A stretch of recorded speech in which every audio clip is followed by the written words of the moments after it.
दर्शकवृन्द नमस्कार। आज हामी तपाईहरुलाई पहाडी ढलानमा बाख्रा पाठाहरू कसरी चराइन्छ, दिनचर्याहरू कसरी बिताइन्छ भन्ने एउटा रोचक भिडियो सामग्री प्रस्तुत गर्दैछौँ। यो चाहिँ हामीले आज तपाईहरुलाई नौलो त हैन र पनि रोचक भिडियो सामग्री चाहिँ बन्न सक्ने चाहिँ हामी तपाईहरुलाई भन्न चाहिँ सक्छौँ है त। किनभने हामीले अब यसै चाहिँ चट्टसाले दिनभरि स्थायी पाखा चौरहरूमा गाई बाख्रा चराइन्छ।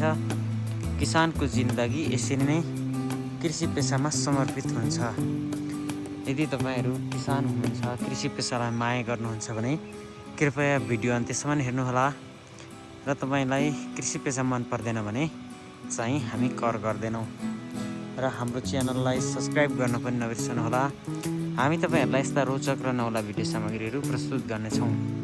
बिरलै देखिने यस्ता खालका दृश्यहरू पाटनी भेग चौरी नागिउली जुम्रासरी सेताम्मै देखिने बाख्राका लहरहरू र अनि यस्ता चाहिँ घाँसका मुनाहरू टिप्दै गरेका ससाना पाठाहरूको दृश्य अति लोभलाग्दो, रोचक, मनोरम र यहाँको प्रकृति देख्दाखेरि मनलाई आनन्द तुल्याउने खालको हुन्छ। यसरी चाहिँ बाख्रा पाठाहरू यसरी चर्छन्। ससाना पाठाहरू माउसँगै चाहिँ उफ्रन्छन्, खेल्छन्, हिँड्छन्।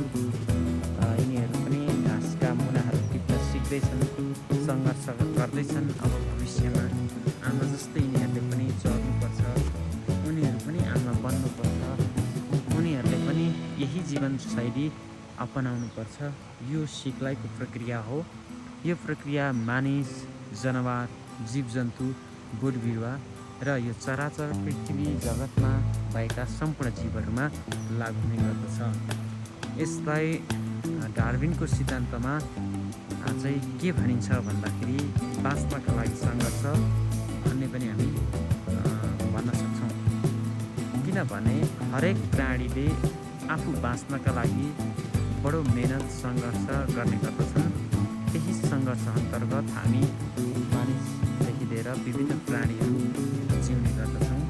आफ्नो सन्ततिको विकास र आफ्नो आउने पुस्ताहरू, आउने पिँढीहरूको जीवन्त लाइफलाई सुन्दर बनाउनका लागि यिनीहरूका पाठाहरू, बोटबिरुवाका गोठहरू, मान्छेका साना बालबालिकाहरू सम्पूर्णले आफ्नो चाहिँ कल्चर, आफ्नो जीवनशैलीहरूलाई चाहिँ भोगाइलाई चाहिँ आफूले भोग्ने जस्तो वातावरण छ त्यो वातावरण सिक्ने चाहिँ गर्दछन्।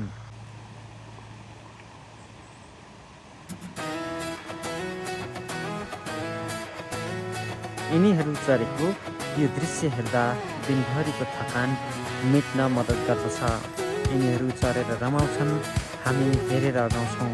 यिनीहरू चरेर अगाउँछन्, हामी सुनेर रमाउँछौँ। दर्शकवृन्द, हामी तपाईहरुलाई यस्ता खालका अकाट्य दृश्यहरू प्रस्तुत गर्दछौँ। त्यसैले कृपया हाम्रो च्यानललाई सब्स्क्राइब गर्न नबिर्सनुहोला।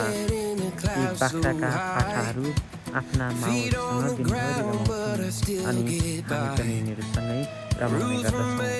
यिनीहरू उफ्रिन्छन्, खुर्कुसी मार्छन्।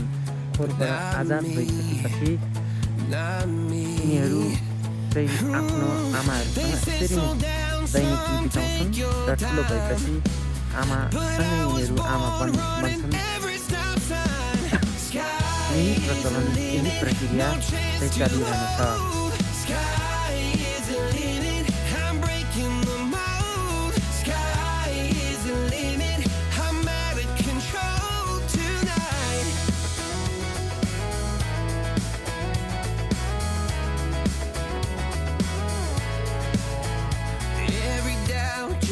Feet of flame.